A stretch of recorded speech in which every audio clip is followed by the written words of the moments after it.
베델로 올라가라라는 말씀의 제목으로 은혜를 나누려고 합니다. 하나님 우리에게도 계속 기회를 주십니다. 우리의 삶 가운데 계속 기회를 주시는데 여러분은 하나님이 몇 번의 기회를 주신 것 같습니까? 저는 세 보다가 포기했습니다. 하나님 제게 많은 기회를 주셨더라고요. 넘어졌을 때, 좌절했을 때, 아니면 교만했을 때 하나님이 꾸짖기도 하셨지만 그래도 다시 또 기회를 주시더라고요. 예수님이 말씀하신 것으로 본다면, 용서의 개념으로 본다면 7번씩 70번이라도 기회를 주시는 분이 하나님이시다. 저는 믿습니다. 그러면 이제 우리 중에 혹시 하나님이 몇 번까지 기회를 주실지 시험해 보지는 마시고요. 그렇게 하나님을 시험하는 시간에 오히려 소중한 시간 허비하지 마시고 하나님이 말씀하시고 인도하실 때 믿고 순종함으로 하나님의 뜻을 함께 이루어내드리는 저와 여러분 되시기를 간절히 바랍니다. 야곱에게 기회를 주신 하나님이신 것 같아요. 그래서 제가 이제 이 말씀을 나누는 거예요. 야곱에게 하나님이 계속 기회를 주시더라고요. 세겜에서의 야곱의 기억은 굉장히 좀 좌절하는 그런 상황들입니다. 사랑하는 딸이 어려운 일을 당했고 또 아들들은 그 일을 계기로 인해서 주변 족속들에게 신의를 저버리는 그런 일을 해버렸고 그래서 이제 더 이상 어디 갈 곳이 없는 그런 상황들, 이제 어떻게 하나 하는 걱정의 상황들, 이것이 야곱이 지금 처한 상황이었습니다. 야곱이 이 상황을 주도한 시몬과 레위 같은 그 아들들을 호되게 혼냈지만 그래도 이미 상황은 벌어졌고 이건 뭐 어떻게 자기 힘으로 할 수 없는 그런 상황입니다. 후회해도 소용이 없는 그런 상황입니다. 야곱은 이제 더 이상 세겜 땅에 머물 수 없는 그런 상황이 되어버리고 말았습니다. 그래서 다시 기약 없는 낙연의 길을 떠나야만 하는 그런 상황, 지금 야곱의 상황입니다. 표면적으로 보면 야곱은 실패했고 떠나야 했고 쫓기는 상황입니다. 그러나 그때도 하나님은 야곱과 함께 하셨습니다. 그래서 하나님이 야곱에게 기회를 주셨다는 것입니다. 함께 하시는 하나님께 야곱이 어떻게 반응했는지를 오늘 말씀을 보시면 됩니다. 야곱과 함께한 사람들이 어떻게 함께 하신 하나님, 기회 주신 하나님께 반응했는지를 보시면서 오늘 말씀을 통해서도 여러분에게 기회 주신 하나님 앞에 여러분이 응답하시기를 주의 이름으로 축원합니다. 우리가 갈 바를 알지 못하고 헤매고 고민될 때 그때도 역시 하나님이 우리를 인도하신 분이심을 우리가 믿는다고 했는데요. 그런데 그렇게 인도하실 때 순종하며 나아가는 것도 그것도 믿음입니다. 하나님이 나를 인도하실 때 순종하면서 나아가는 게 믿음입니다. 야곱의 할아버지 아브라함도 바로 그런 하나님을 경험했습니다.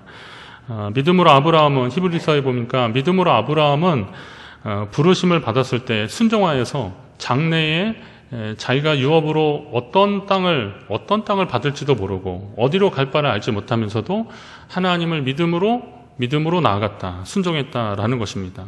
자, 아브라함이 경험했던 그 믿음의 순종의 길을 오늘 지금 야곱도 가고 있는 겁니다. 믿음으로 나가는 사람들에게 하나님은 역사하시더라고요. 시편 37편에 보니까 내 길을 여호와께 맡기라, 그를 의지하면 그가 이루신다라고 말씀합니다. 우리의 길을 하나님께 맡길 때 하나님이 이루어 주시더라고요. 성경 전체를 통해서 이런 하나님의 약속의 말씀들은 계속되고 있습니다. 찬양 가사로 보면 유명한데요. 이사야서 58장에 보면 여호와가 너를 항상 인도하여 메마른 곳에서도 내 영혼을 만족하게 하시는 거고요.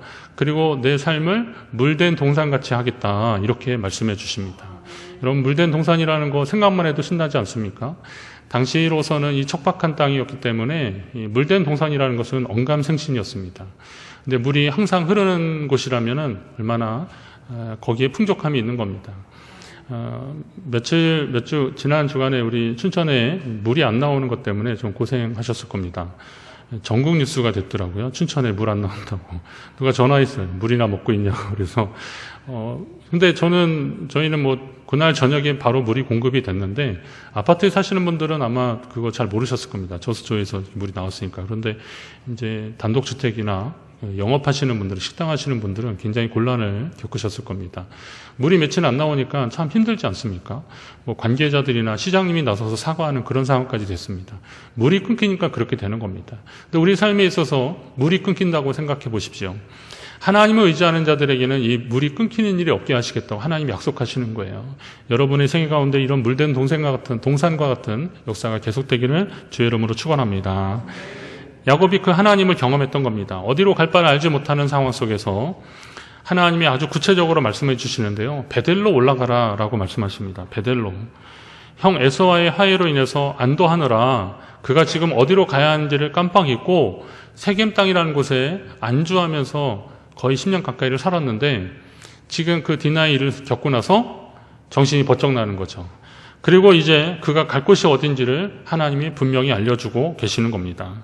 하나님은 왜 그가 베델로 해야 하는지, 가야만 하는지도 말씀해 주고 계시는데 1절 후반에 보면 내가 내 형 에서의 낯을 피하여 도망하던 때에 내게 나타났던 하나님께 거기서 제단을 쌓아라 라고 말씀하고 있습니다. 이 말은 다시 말하면 그냥 하나님께 가서 제단을 쌓으라 그러면 되는데 에서의 낯을 피하여서 도망하다가 만났던 그 하나님을 다시 한번 강조하고 있는 것은 그가 그 절박한 상황 속에서 베델이라고 하는 이름을 지어놓고 하나님께 그곳에서 제단을 쌓고 다시 이곳에 와서 제단을 쌓겠다고 예배를 드리겠다고 약속했던 그 야곱의 말을 하나님은 다시 상기시켜 주고 계시는 겁니다. 그런데 그 베델이라고 하는 지역의 원래 이름은 루스였습니다. 근데 이 루스가 이게 원래 이렇게 찾아보면 이게 편도나무입니다. 편도나무. 근데 편도나무는 무슨 말인지 잘 모르시죠? 이게 이제 한자식 표현인데요. 이게 아몬드 나무입니다. 다른 표현에서는 이 편도나무를 샤케드라고 그러는데요. 이 아몬드 나무인데 번역할 당시에 아몬드 나무가 좀 생소하니까 이걸 이제 살구나무라고, 좀 모양이 비슷하고 그래서 살구나무라고 그렇게 했던 겁니다. 근데 이 살구나무가 이 샤케드, 이 루스, 이게 겨울과 봄 그 경계에, 그러니까 계절이 바뀔 때 그때 꽃이 피는 겁니다. 매화꽃이 피듯이요. 봄의 전령 매화꽃이 피듯이 그렇게 피는 겁니다. 그래서 이 아몬드 나무가 가득했는데 그때 그 추위와 그리고 따뜻한 봄이 될 때 그 사이에 그게 피는데 이게 이제 그 나무 이름으로서 뜻으로 본다면 경계하다, 깨어있다 이런 의미가 있는 겁니다. 봄이 오는지를 지켜보고 있다 이런 의미가 되는 겁니다. 근데 루스 땅이 바로 그랬다는 것이 야곱이 그곳에 있었다는 것이 어떤 의미를 가지는지 이제 여러분들 이해가 되실 겁니다. 야곱은 형에게 쫓기고 있었기 때문에 항상 경계심을 갖고 있었던 거죠. 누가 쫓아오지 않나 불안했던 겁니다. 항상 깨어 있어야만 했던 것입니다. 그러니 돌을 베개 삼아서 잠을 자고 있어도 그가 잠을 제대로 잤겠습니까? 근데 꿈에 하나님이 한 상을 보여주시고 내가 너와 함께 하겠다고 약속해 주시니까 그게 너무 감사해서 그 돌베개 했던 것을 세워서 제단을 쌓고 그리고 하나님 앞에 거기서 제사를 지낸 거거든요. 그리고 나서 그 집을 거기를 벳은 이제 집인데요. 하나님의 집이다라고 그렇게 명명했습니다. 자, 그러면 항상 깨어 있어서 긴장해야 되고 주변을 둘러봐야 되고 불안했던 루스가 베델이 되는 역사, 이건 하나님의 역사잖아요. 오늘 우리 인생 가운데도 그렇지 않습니까? 항상 경계심이 있지 않습니까? 누가 나한테 호의를 베풀면 이거 원하는 게 있는 거 아닐까 하는 그런 마음들 있지 않습니까? 가끔 어디 이렇게 고객센터 전화하면 사랑합니다 고객님 그럽니다. 그러면 제가 막 불만이 있어도 그런 말 듣는데 그런 이야기가 참 힘들더라고요. 요즘은 또 제가 가장 사랑하는 저희 가족이 고객님 전화를 받습니다. 그런 말 들으니까 우리가 말하기 어렵잖아요. 자, 상대가 이렇게 정중하게 대하거나 아니면 뭔가 좀 귀한 것을 줄 때 거기에 따르는 우리의 마음의 태도나 이런 것들이 이거 혹시 고맙고 또 감사하고 그런 마음은 당연한 마음인데 그러나 이게 뭐가 아닐까. 왜냐하면 하도 이 세상이 못 믿을 세상으로 가는 것들이 참 많이 있기 때문에 그렇습니다. 보이스피싱의 가장 많은 그 피해자들이 연령대가 어느 때인지 아십니까? 우리가 생각하기에 보이스피싱은요, 한 70대 어른들이 많이 당할 것 같은데요. 보이스피싱의 가장 많은 피해자는 40, 50대더라고요. 30대도 많이 당합니다. 긴장하십시오. 30대도 많이 당하더라고요. 근데 40, 50대가 많이 당하더라고요. 그러니까 경제활동을 가장 왕성하게 할 때 가장 어려울 때거든요. 좀 급한 게 뭐가 필요할 때. 그러다 보니까 거기에 혹해가지고 이걸 알면서도 당하는 경우들이 있고 그러더라고요. 요즘 세상이 그렇습니다.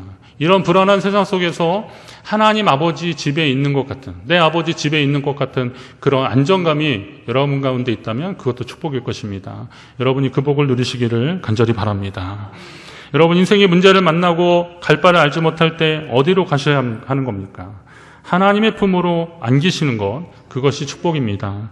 이사야서 40장에 보니까 하나님 말씀하시는데요. 그는 목자같이 양떼를 먹이시며 어린 양을 그 팔로 모아 품에 안으시며, 자, 양떼를 먹이시고 안으시고 그리고 그들을 인도하신다, 이렇게 말씀하고 있어요. 먹이시고 안으시고 인도하시는 하나님, 그 하나님의 집에 있는 자들에게 하나님이 약속을 하고 계십니다. 신약에서도 예수님 말씀하시잖아요. 수고하고 무거운 짐진 자들아, 다 내게로 오라. 다 내게로 오라. 정말 주님이 그렇게 말씀하시는 건 하나님의 마음이기 때문에 그렇습니다. 베델, 하나님의 집이 저와 여러분이 거해야 될 것이고 또 돌아가야 할 것이라는 것을 기억하시기 바랍니다. 베델로 올라가라는 하나님의 말씀을 들은 야곱이 반응합니다. 어떻게 반응하냐면, 이에 자기 집안 사람과 자기 함께한 모든 사람들에게 이르되, 그러는데 이게 뭐냐면 하나님의 말씀을 듣고 가족들과 함께 자기 가족들에게 이것을 알려주는 겁니다. 그러면서 그들에게 베델로, 우리가 이제 일어나서 베델로 올라가자라고 하는데, 이게 뭐뭐 하자라고 하는 게요, 이게 청유형 어미입니다. 그래서 우리말로 문법으로 보면 청유형 어미인데, 영어도 이제 표현이 있잖아요. let us. 그래서 let's 그러는 겁니다. 그래서 뭐뭐 하자, let's go. 같이 가자 이거잖아요. 그냥 go 하면 그냥 명령인데 let's go 하면 같이 가자는 거잖아요. 이런 것처럼 베델로 함께 올라가자라고 말하는 겁니다. 자, 베델로 함께 올라가자라고 그렇게 표현하는 이유가 있는 겁니다. 왜냐하면 베델로 올라가기 전에 해야 할 것들이 몇 가지 있었기 때문에 그래요. 오늘 이것을 여러분이 한번 잘 새겨보셔야 됩니다. 우선은 베델로 올라가기 전에 야곱이 말하는 것은, 우리가 올라가기 전에 우리 손에 있는 이방 신상을 버리라라고 이야기하고 있어요. 자, 베델로 올라가기 전에 세 가지 해야 되는 것이 있는데, 첫째는 이방 신상을 버리라라는 겁니다. 이방 신상하면 뭐가 생각납니까? 아버지 집에서 드라빔 훔쳐온 라헬 생각나실 겁니다. 근데 라헬만 그랬을까요? 제가 보면은 그 야곱의 가족과 그와 함께한 자들이라고 하면은 그거는 하인들, 그 지역에 있는 하인들을 말하는데, 이 사람들이 같이 오면서 그 메소포타미아 문명 지역이, 그쪽 지역에 많이 있었던 우상들을 가져온 겁니다. 이게 이스라엘 백성들 사이에서 계속 이 드라빔이 점점 커졌다는 얘기를 나중에 제가 말씀을 드렸는데, 그렇게 가져오기 시작한 겁니다. 그렇게 가져왔는데 이게 시간이 지났는데도 이게 정리가 안 된 거죠. 야곱은 그걸 알았을까요? 몰랐을까요?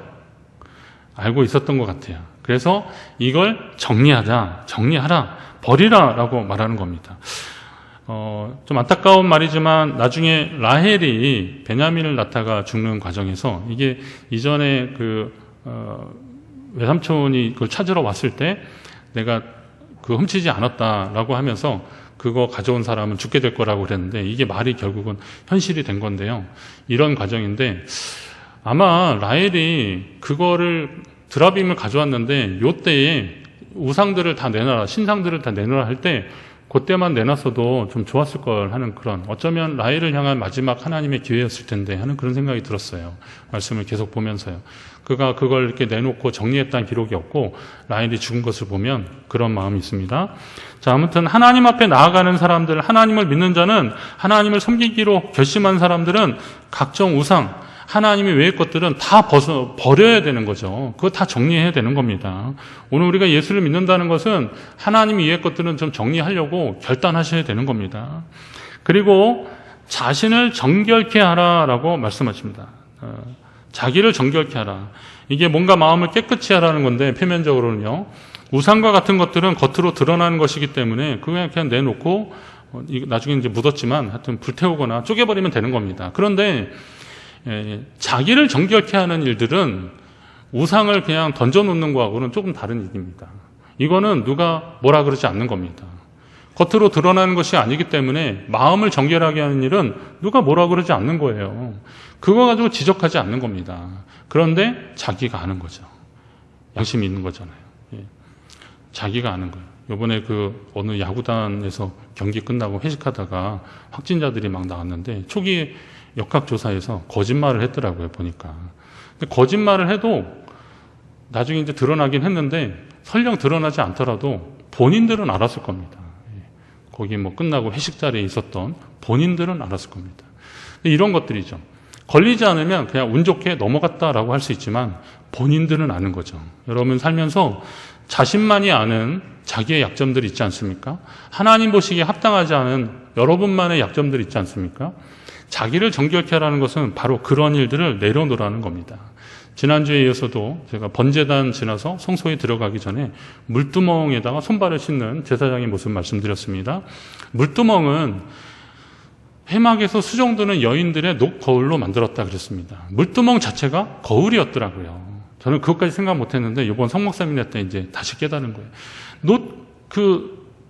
그걸 이제 대야라고 하는데 큰 그릇이고 그걸 물이 별로 없는 그 유대 땅에서는 그걸 바다라고라도 표현했습니다. 물이 많은 건 그냥 바다입니다. 호수도 바다고 그렇습니다. 근데 그 물두멍에 물이 채워지고 손발을 씻는데 손을 씻기 전에 자기 얼굴이 보이고 자기 모습이 보이는 거예요. 하나님 앞에 나아가기 전에 자기 얼굴이 보이고 자기 모습을 보고 이걸 정결케 하는 그런 모습이 있어야 한다는 겁니다. 오늘 여러분 이 자리에 예배하러 온 자리가 하나님을 만나는 자리인데 이왕이면 하나님을 만나기 전에 여러분의 모습을 한번 돌아보시고 정결한 상태로 주님 앞에 나오시기를 간절히 바랍니다. 내 모습 이대로 주 받으시옵소서. 그렇다고 해서 그냥 오신다고 한다면 물론 죄인들도 하나님 받아주시죠. 그렇지만 이왕 하나님 앞에 나올 때 우리의 것을 주님 앞에 좀 내려놓고 나의 잘못된 것들을 좀 내려놓고 주님 앞에 나를 정결케 할 필요가 있다는 겁니다. 그리고 야곱이 가족들에게 또 말하는 것은 의복을 바꾸어 입으라라고 얘기합니다. 의복을, 옷을 갈아입으라고 얘기합니다. 옷을 왜 갈아입을까요? 옷은 그 사람의 신분과 삶의 모습을 나타내는 겁니다. 그 사람이 옷을 입고 있는 거에 따라서 그 사람이 어떤 일을 하는지를 보여주는 겁니다.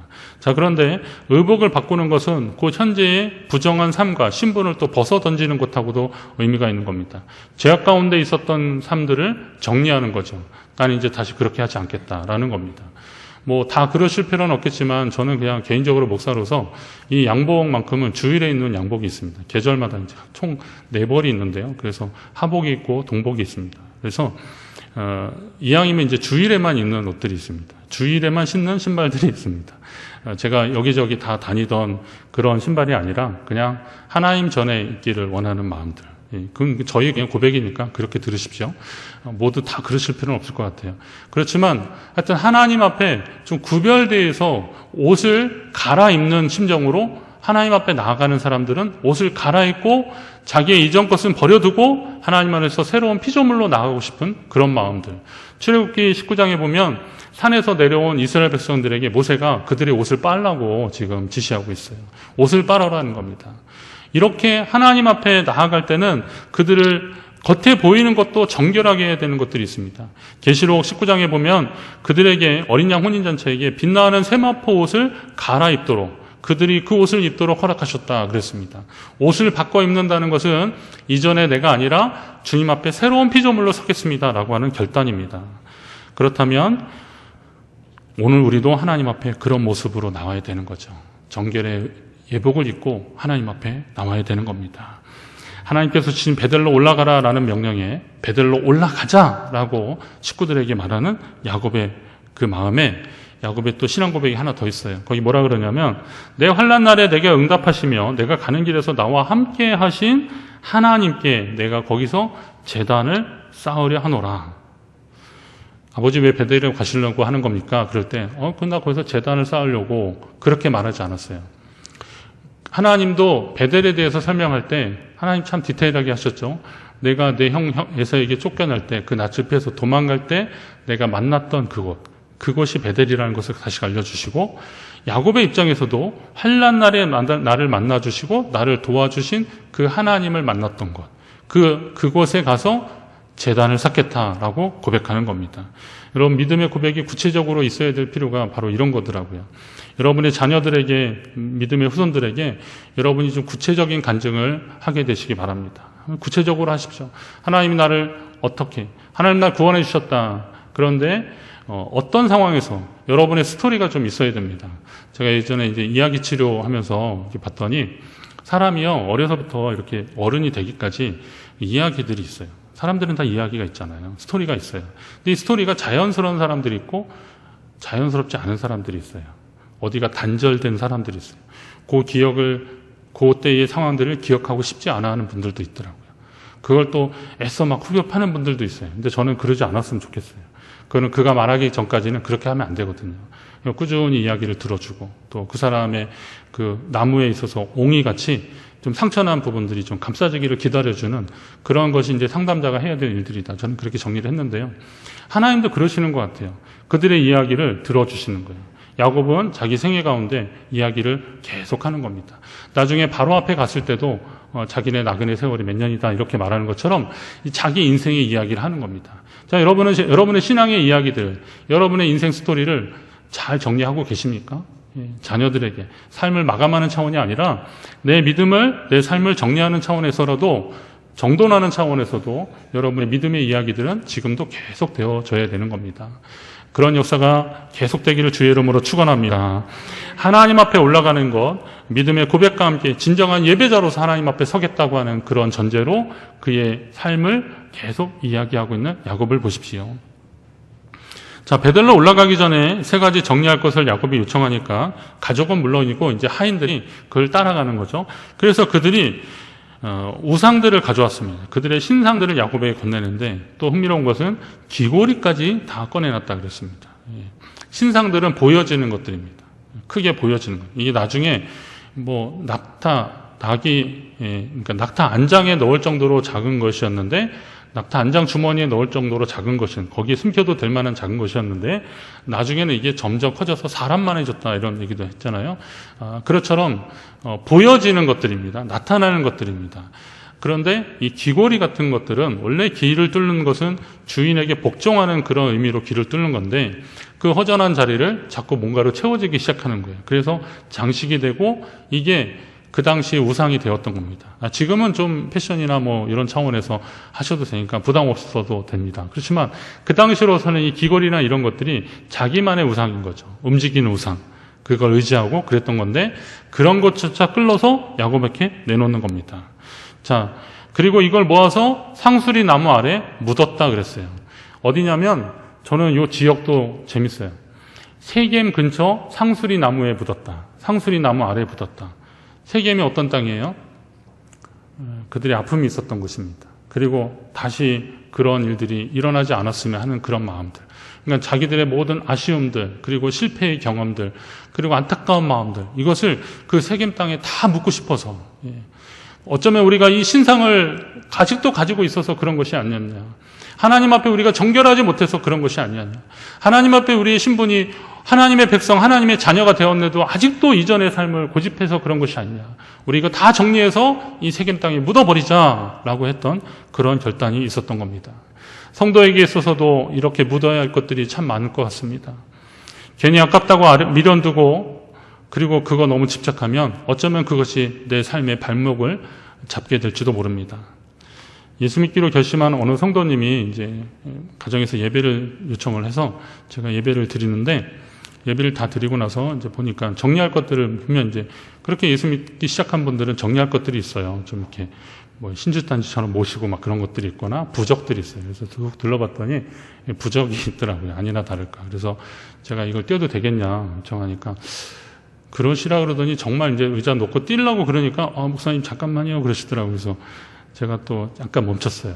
확 뛰면 또 마음 상하실 수 있을 것 같아서. 그러더니 이내 포기하시고 그냥 뛰세요 그러시더라고요. 그래서 제가 그거 뛰고 건너방에도 뛰고 다 뛰었어요. 그랬는데 나중에 알고 보니까 그 부적이 한 1,000만 원짜리라는 거예요. 1,000만 원짜리라는 거예요. 그래서 저는 그 가격도 놀랐는데 그때 마음이 짠한 게 뭐냐면 아니 다른 사람 여러분 1,000만 원짜리면 그런데 돈을 써 막 그러지만 그분이 얼마나 절박하면 그 1,000만 원짜리 부적을 했겠어요. 그러니까 그 돈이 들어간 건데 그 1,000만 원짜리 아깝지 않고 예수 믿기로 결심한 이상 난 이거 필요 없다 떼고 불태워버리는 거예요. 이게 하나님의 역사고 그분 마음이 하나님 앞에 결단한 모습들이더라고요. 그러면서 한번 저는 생각해 봤어요. 아니 예수 막 믿기 시작한 분도 이런 결단을 하게 되는데 예수님을 오래 믿어도 아직도 결단하지 못하는 내 모습은 뭘까? 또 혹시 성도들 가운데 이런 고민을 아직도 하고 있는 성도들이 있지 않을까?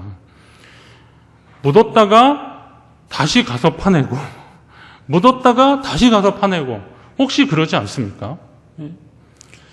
낮에 하면 걸릴까 봐 밤에 원래 그러지 않습니까? 나는 이제 그리스도 안에서 새로운 피조물이다라고 결심하고 다시는 이전 거 돌아보지 않겠다고 그렇게 하면서 선포하고 고백하고 그래 잘했다고 박수받고 안아줬는데 다시 이전 모습으로 돌아가서 상수리 나무 아래 가서 땅 파고 있는 그런 성도도 있지 않습니까? 우리 다시 그러면 안 되는 거잖아요. 묻어버리십시오. 여러분, 무언가를 땅에 묻는다는 것은 단절을 의미하는 겁니다. 이젠 끝이다라는 겁니다. 내가 다시는 이거 보지 않겠다라는 겁니다. 그런 믿음의 결단이 있어야만 하나님 백성으로 주 앞에 나아갈 그런 상태가 되는 거고, 하나님은 그런 사람들을 기뻐하시는 거죠. 나의 고집스럽고 어리석은 자아를 상수리 나무 아래에 묻어버리고 다시 파지 않아야 됩니다. 내가 그리스도와 함께 십자가에 못 박혔다라고 하는 고백은 사도 바울만의 고백은 아니잖아요. 오늘 우리가 함께 해야 되는 고백인 겁니다. 여러분의 가운데 내가 그리스도와 함께 십자가에 못 박혔다, 이 고백이 자연스러운 믿음의 고백으로 나타나기를 주의 이름으로 축원합니다. 우리가 결단하고 묻으면 나머지는 하나님이 채워주시더라고요. 내 것을 주님께 바치는 것은 내 삶의 전부를 주님께 바치는 겁니다. 여러분, 살아가면서 물질이 왜 필요하지 않습니까?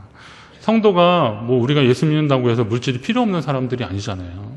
내 것이 왜, 내 삶을 영위하는 데서 물질이 왜 필요하지 않습니까? 보니까 아무리 욕심 없이 산다 그래도 최소 경비들이 있잖아요. 살아가면서 필요한 것들이. 손주들 만나면 용돈도 줘야 되고 다 있잖아요. 근데 그런 것들을 하나하나 모으셔가지고 하나님께 드리려고 하는 그런 마음들을 볼 때 참 귀하더라고요. 또 항상 그러니까 한참 경제 활동을 해야 되는데, 근데 그런 분들이 하나님 앞에 감동이 돼가지고 목사님 이런 부분에 좀 사용해 주십시오라고 말씀하시면서, 아니면 헌금하시고 나서 저한테 전화 한번 주시는 분들이 있거든요. 이것도 참 감동이더라고요. 그리고 예물을 드릴 때 그거는 단순히 돈을 드리는 게 아니잖아요. 그 예물이 내 손에 들어오기까지, 내 통장에 들어오기까지 내가 애쓰고 수고했던 모든 과정을 하나님께 다 드리는 거예요. 이런 믿음의 결단들을 하나님이 받으시는 거예요. 우상의 제물들, 그러니까 우상들, 신상들, 이거 하나님 앞에 드리려고 했고, 그리고 자기를 정결하게 하면서 옷을 빨거나 아니면 옷을 갈아입거나 그러면서 하나님 앞에 자기의 삶을 전부 드리려고 애쓰는 그런 결단들을 하나님이 보시고, 그리고 나서 하나님이 그 나머지도 역사하시더라고요. 아브라함이 아들 이삭을 바치려고 할 때 하나님이 정말 그 이삭을 죽이기를 원하셨던 건 아니잖아요. 근데 아브라함이 혹시나 그 100세에 낳은 아들 때문에 너무 인생의 목적이 다른 데로 갈 것 같은 그런 마음, 조금 더 하나님 확인시켜 주고 싶어서 아브라함에게 그거 좀 바치라고 했더니, 역시나 아브라함답게 그 이삭을 하나님께 가서 바치려고 결단하는 겁니다. 제가 그 대목 설교할 때, 예전에는 제가 그 대목 설교하다가 설교 더 못했어요. 아브라함이 그 이삭과 주고받는 그 대목 때문에. 아버지, 땔감이나 이런 건 다 있는데 번제물은 어디 있어요? 그러는데, 그 얘기 들었을 때 아버지 심정이 어땠을까요? 하나님이 다 예배하셨을 것이다, 이런 말이지만 사실은 그 아들을 드려야 되는 그 아버지의 심정이 오죽했겠습니까? 근데 그것은 하나님께 대한 전적인 순종이었거든요. 그랬더니 하나님이 다른 재물을 준비해 놓으셨어요. 이게 하나님의 역사더라고요. 나의 경험과 지식, 이거 하나님께 좀 내어 맡겨야 됩니다.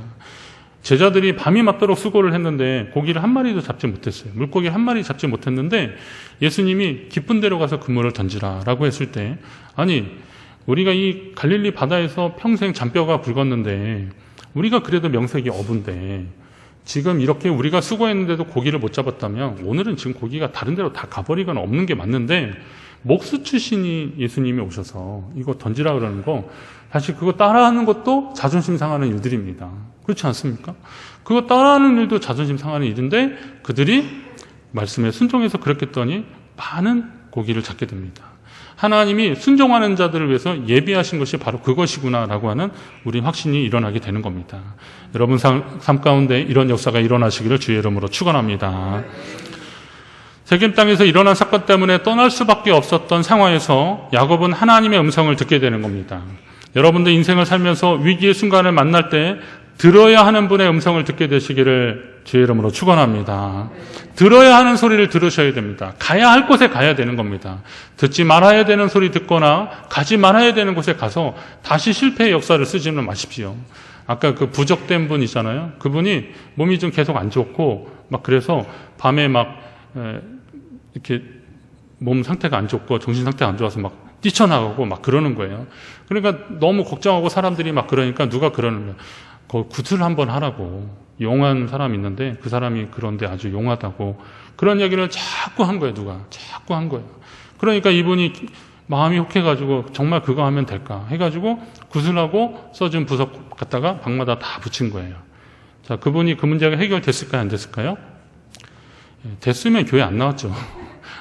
됐으면 예수 안 믿었죠. 안 되는 거예요. 안 되는 거예요. 그래서 너무 좌절하는 거예요. 그 비용까지 그렇게 들었는데 또 이런 일이 계속 일어나니까 너무 힘들어하는데 기도하는 권사님이 이거 예수님 믿으면 된다고 나랑 같이 교회 가자고 그 집안 그 권사님 한 분 계셨거든요. 근데 그분이 계속 권면을 하니까 뭐 이렇게 된 거면 믿져야 본전이다. 이래가지고 예수를 믿기 시작했는데요. 신기한 거는 그렇게 하면서부터 그분이 그런 증상이 거의 없어진 거예요. 얼마나 감사해요. 그러니까 예배 드리면서 이거 띄워도 된다. 된다. 왜요? 결단했으니까. 나는 뒤돌아보지 않겠다라는 것이죠. 그런 역사들이 하나님이 만들어가는 역사입니다. 내가 하나님께 결단하고 믿음으로 맡겼을 때 하나님이 역사하시는 거더라고요. 그거는 혹시 실패를 경험했을 때 이럴 때 우왕좌왕하지 마시고 이런 믿음의 역사를 경험한 사람들의 간증이나 성경의 기록들을 보시면서 우리가 어디에 귀를 기울여야 되는지 하나님 우리에게 말씀하고 계시는 거예요. 오늘 이렇게 설교를 통해서 제가 말씀하실 때 잘 귀담아 들으시고요. 그리고 여러분의 삶 가운데도 이런 역사가 일어나기를 주의 이름으로 축원합니다. 야곱이 결단하고 그렇게 나갔더니 그 신의를 저버리고 세겜 땅 족속들을 그렇게 죽여버렸던 야곱과 그의 가족들을 공격하려고 했던 사람들을 5절에 보니까 그들 마음 가운데 두려운 마음을 주셔서 그 주변 나라에 마음을 주셔서 추격하는 자가 없게 그들이 원하는 목적지까지 하나님이 인도하셨음을 보게 되는 겁니다. 그렇다면 오늘 우리도 하나님의 역사를 경험할 줄을 여러분 믿으시기 바랍니다. 여호수아 3장에 보면 이제 요단을 건너가기 전에 여호수아가 그 백성들에게 명령하고 있어요. 그건 뭐냐면 너희는 자신을 성결하게 하라. 너희는 자신을 성결하게 하라. 여호와께서 내일 너희 가운데 기이한 일들을 행하시리라.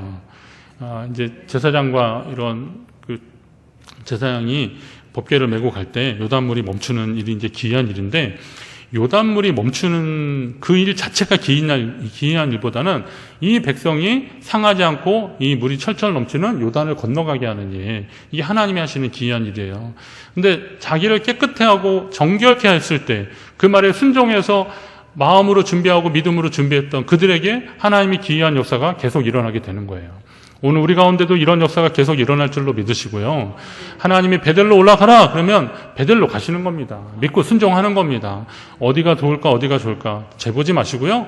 그냥 믿음으로 나가시는데 오늘 야곱의 가족들이 준비했던 그런 마음처럼 그런 태도처럼 우리가 하나님 앞에 그렇게 준비해서 나갈 때 하나님 우리에게 큰 승리 주실 줄로 믿으시기 바랍니다.